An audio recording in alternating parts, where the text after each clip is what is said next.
Baik, siapa kat sini masih ada mak ayah beruntung amat. Dan siapa kat sini dah tak ada mak ayah pun amat beruntung.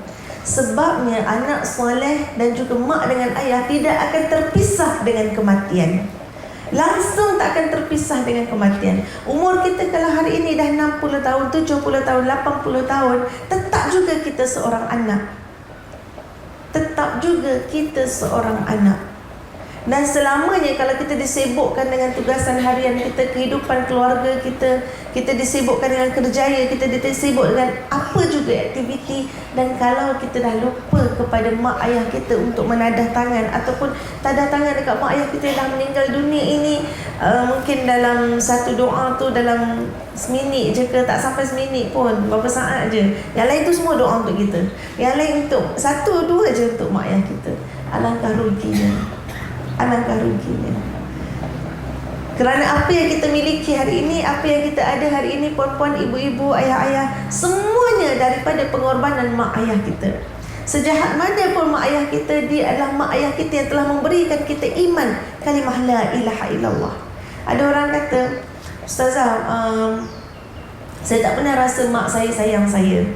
Saya tak pernah rasa mak saya sayang saya. Dia sayang adik-beradik yang lain. Saya kena pukul, saya kena marah. Dia bandingkan saya dengan orang lain, dia bandingkan saya dengan adik-beradik lain. Dia sebut saya ni anak tak berguna dan sebagainya. Saya tak pernah rasa nikmat apa dia kasih sayang mak tu.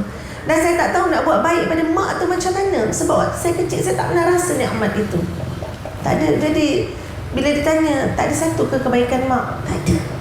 Saya kira tak ada. Mak saya tengking ayah saya. Mak saya buat tak tahu je kat saya. Kat adik-beradik lain dia jaga. Kat saya tak tahu kenapa dia benci sangat. Jadi bila ditanya lagi, rupa-rupanya diselidik. Dia kata dia tak tahu apa satu kebaikan mak ayah dia dan mak dia. Dan dia sangat berdendam, rasa sakit hati. Sebab kecil-kecil kena marah, besar-besar pun sama juga. Sampai dah nak kahwin pun sama juga. Sampai dah kahwin pun macam tu juga. Dan dia makin merenggangkan hubungan dengan mak dia. Dan lama dah tak balik jumpa mak dia. Sebab bila balik je tak ada apa yang istimewa. Balik je dapat layanan yang seolah-olah dia bukan anak kandung. Bahkan kalau bukan anak kandung pun orang layan dengan elok. Betul tak? Dan akhirnya dia tak dapat menahan sakit hati dia. Dia tak dapat menahan dendam dia. Dia tak dapat menahan marah dia. Dia menangis minta dengan Allah Ta'ala. Tak tahu juga apa jalan dia. Maka diberitahu kepada dia, syukurlah satu benda dalam semua benda kejahatan mak dia yang dia rasa, keburukan mak dia, apa saja, cukuplah satu benda, iaitu dia lahir daripada perut mak dia. Yang mana dengan mak dia itu dia dapat kalimah la ilaha illallah dan dapat kenal Allah. Bila dia dengar perkara itu, terus zap dalam hati dia yang semua kebencian, tak suka, dendam dia macam seolah-olah diambil, ditarik, dibuang terus ke laut. Dan masuk dalam hati dia rasa betapa syukur, rasa betapa lapang, betapa seronok, betapa gembira, betapa tak tahu nak cerita baiknya mak dia kerana mengizinkan dia duduk dalam rahim mak dia. Mak dia kalau benci sangat daripada awal lagi dah boleh bunuh, dah boleh gugurkan. Betapa susahnya nak menjaga 9 bulan tetap juga bawa perut tersebut. Dan dia lahir daripada kecil tetap juga menyusu, tetap juga menyuapkan makan, tetap juga ada makan pakai untuk dia. Sehinggalah dididik walaupun dia tak merasakan kasih sayang, tapi sehinggalah dia menjadi seseorang pada hari ini. Asbab kalimah la ilaha illallah yang ada pada mak dia turun kepada dia. Jadi apa saya nak sebutkan kat sini, puan-puan, tuan-tuan, kalau kita rasa marah dekat mak, tak suka dekat mak, geram dekat mak, apa sahaja perbuatan mak yang kita rasa tak kena dengan mata kita, fikir satu, kita mendapat kalimah la ilaha illallah hari ini kerana mak kita. Kalimah ini membawa kita terus ke syurga. Kalimah la ilaha illallah ini membawa kita terus kepada Allah. Dan tidak ada siapa yang memberikan kita kalimah ini melainkan kita duduk dalam perut mak kita. Walaupun sebab mak kita mengandung kita.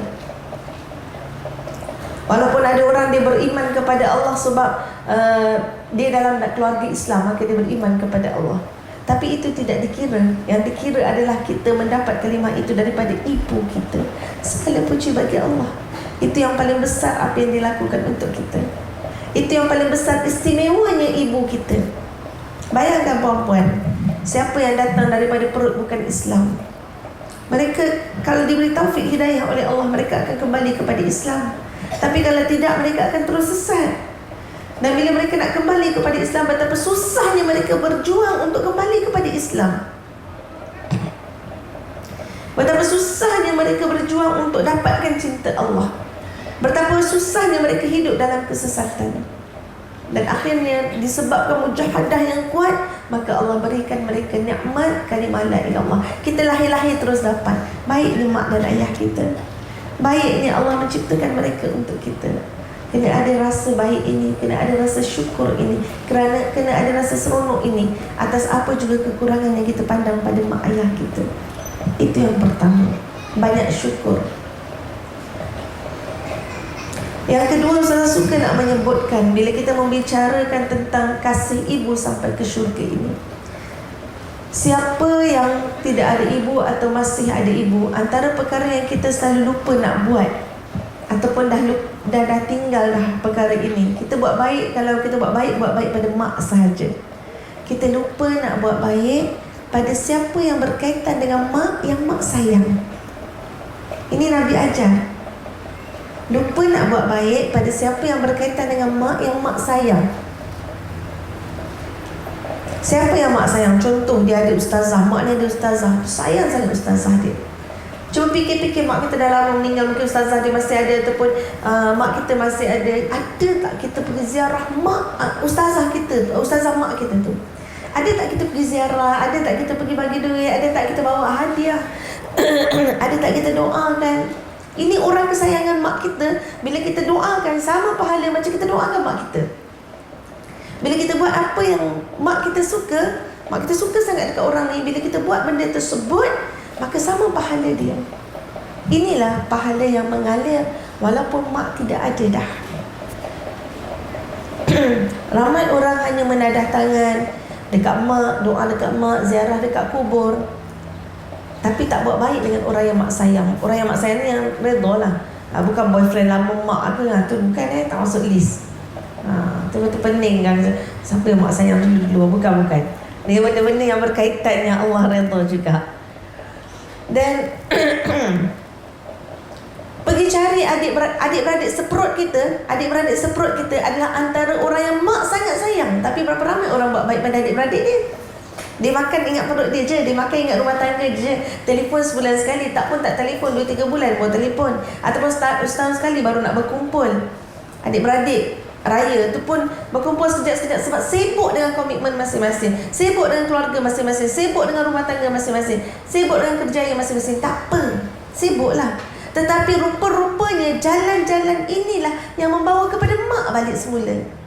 Jalan-jalan inilah yang mak suka. Jadi siapa yang dah lama tinggalkan adik-beradik dia, siapa yang dah lama ada permusuhan, siapa yang dah lama salah faham, siapa yang dah lama keras hati, ego, tak memaafkan, berdendam, kembali balik, pecah balik ego tersebut. Kerana apa? Sebab nak bawa kepada mak. Sebab nak bawa kepada kesukaan mak, nak bawa kepada redha Allah, nak bawa kepada pahala mengalir mencurah-curah. Kenapa Nabi SAW, Nabi Muhammad SAW, walaupun Sayyidatina Khadijah telah meninggal dunia, tapi Nabi masih buat baik pada sahabat-sahabat Sayyidatina Khadijah ini.